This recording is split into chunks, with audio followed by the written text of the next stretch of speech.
My husband and I are expecting our first baby in a few months, and my sister-in-law offered to throw us a baby shower.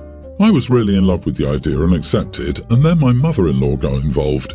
But my sister-in-law disrespected the one clear boundary I had regarding the baby shower, and she refuses to let it go despite being told by not only me but mother-in-law and my husband as well.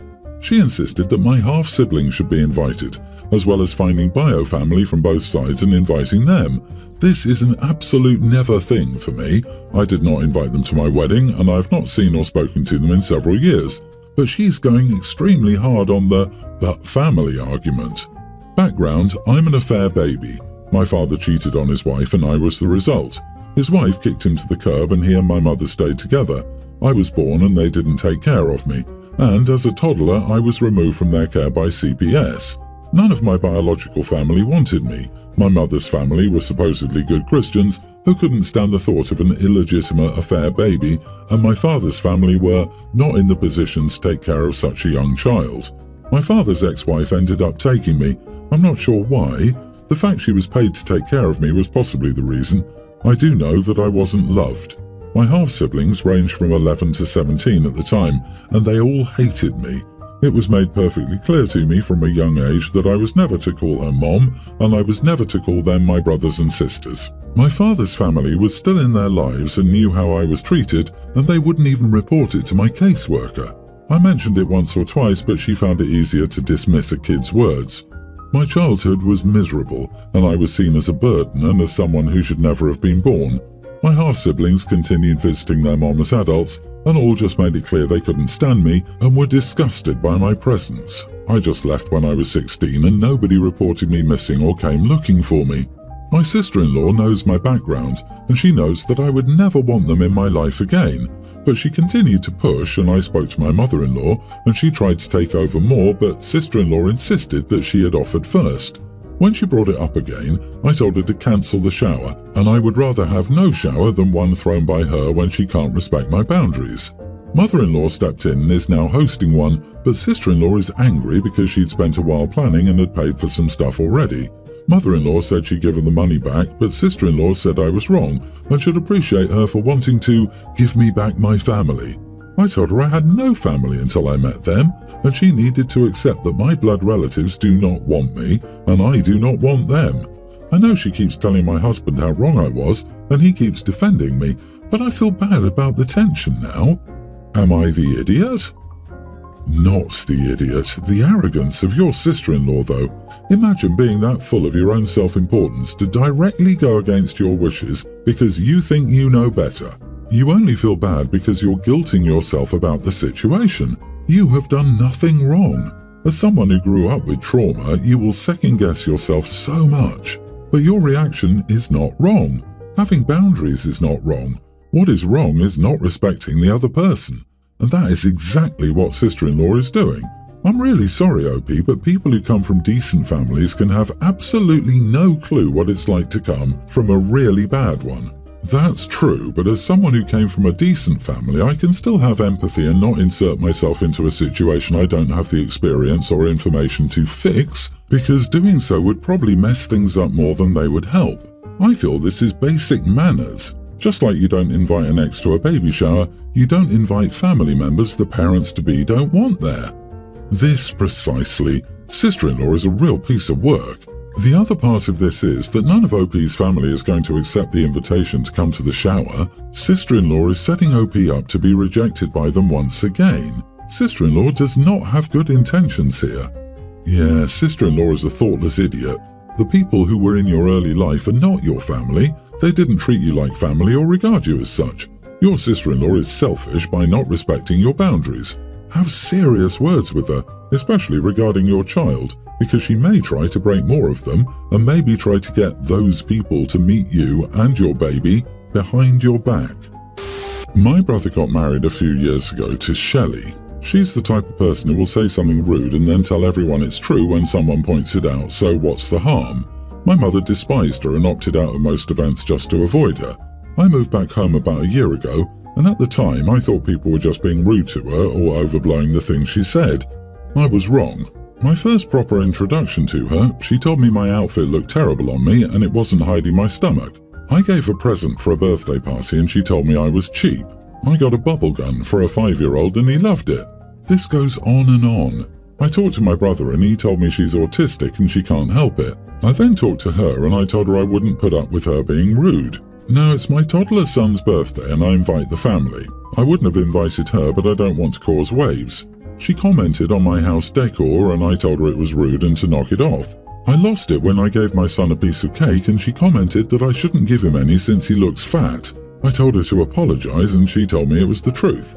I told her that she was overweight, that if she took care of herself more she wouldn't be fat, that this was the truth and that she was rotten on the inside and her looks were just as bad. She ended up crying and leaving. My brother was angry and I was called some fun names. Everyone is torn about whether I should apologize or not. Am I the idiot for telling my sister-in-law that she was overweight and can deal with the truth? Not the idiot. Did your son hear her comment about not giving him cake because he looks fat? A comment like that can have a lasting effect on a child. My daughter, who's over 30 now, remembers a comment someone said about her looking fat when she was 8. She's never forgotten that comment. Having autism should not be an excuse for being rude and hurtful. Don't let her near your kids if she can't control her comments. I might get some flack for this, but not the idiot. If she truly lives by the mantra, well, it's true, then she should learn to eat her words. Why is it okay for her to act this way to everyone around her, but the second it's thrown back at her, you're the bad guy? She called your son fat, stating it's the truth. You responded that she's also fat, which is probably the truth. Don't dish it if you can't take it, in my opinion. Time and a place and being the truth doesn't make it okay. This really feels like an "I'm brutally honest, just deal with it" kind of cop-out to act erroneously like an unfettered idiot, which is not an excuse. I'd be surprised if this girl is actually genuinely autistic. Don't apologize, OP. The gloves are off when a grown adult talks smack about an innocent child like that. Your brother is a major idiot for enabling her and letting her insult your child. Don't throw stones when you're in a glass house. I definitely wouldn't invite her to future events. She has no care for others' feelings and no one will care for hers. My girlfriend and I have been together for under 2 years. Things have been going well, I think. Her roommate has moved out of state and now my girlfriend needs a place to stay temporarily. We both live and work in a fairly large city, i.e. it's not easy to find affordable arrangements. My place is pretty spacious, yes, however it's just not suitable for anything more than one person. My uncle gave me this loft and the 50% of assets he didn't donate to charity and was a bachelor all his life, which is the intended use for the space. If I had to pay for a similar space in this part of the city, it would be $5,000 or $6,000 plus rent, i.e. 30–35% of my pre-tax pay, so I don't want to move anytime soon. If you don't know what a loft is, my bedroom is on another floor from the living room, kitchen area, but there's no physical wall between them. This means you can literally hear everything.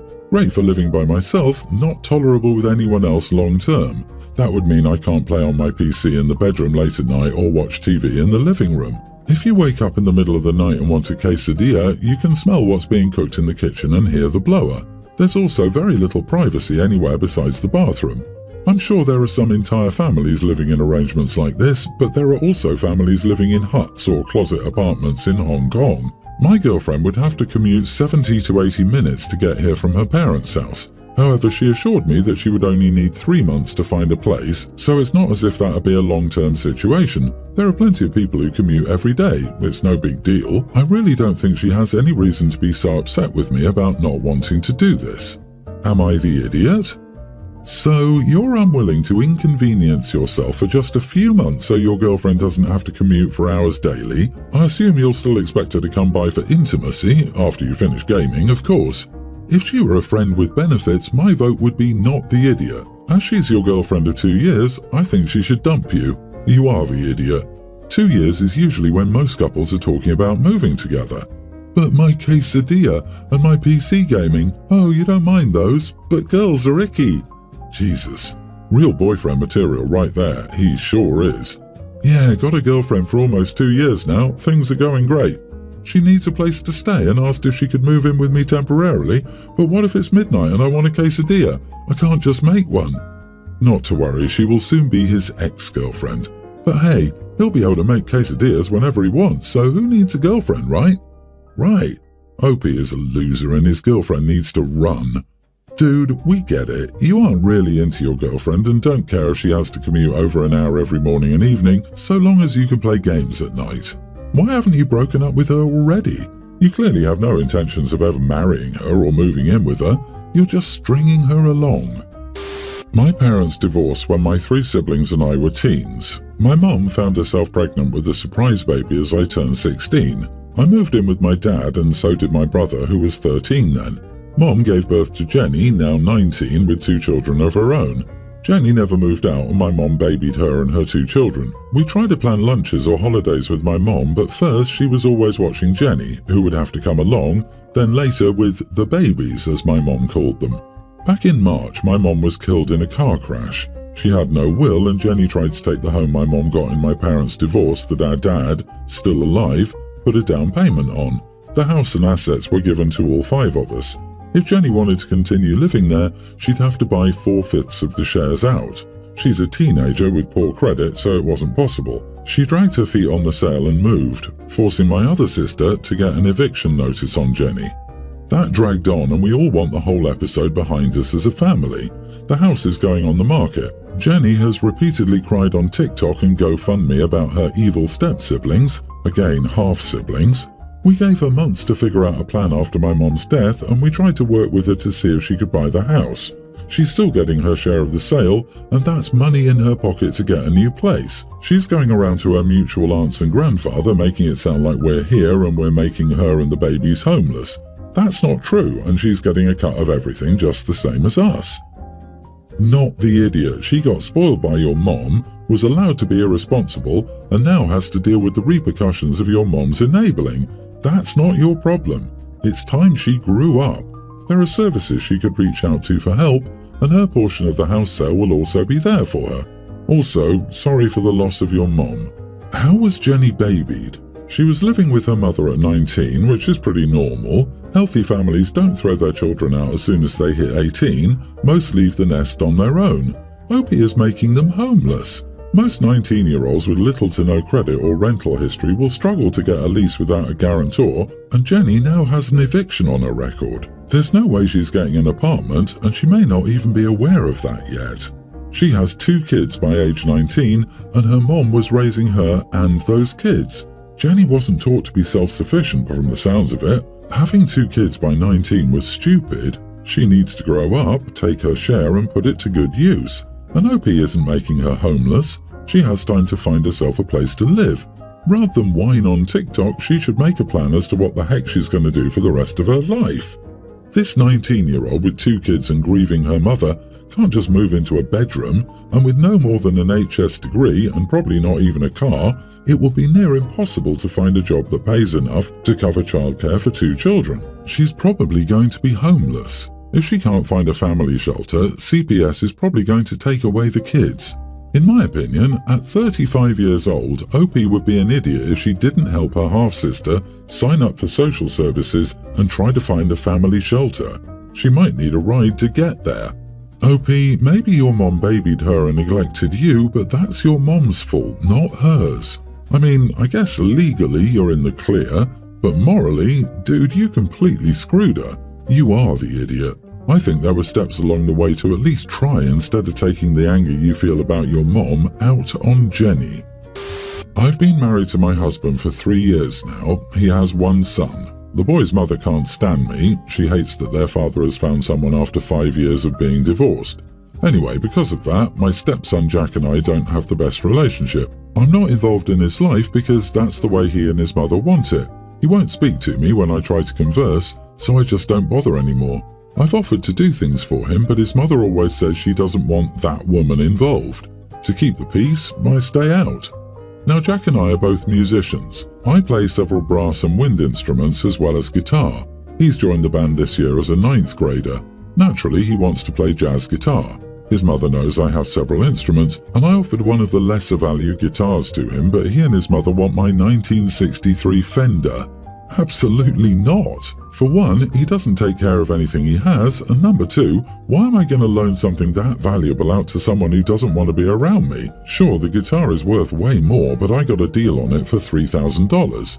My husband says I'm right for not doing it, and he says I shouldn't even offer the old Squire guitar either, and it's only $250. His mother has been blowing up our phones, calling me every name in the book because I'm driving a wedge in his and his father's relationship.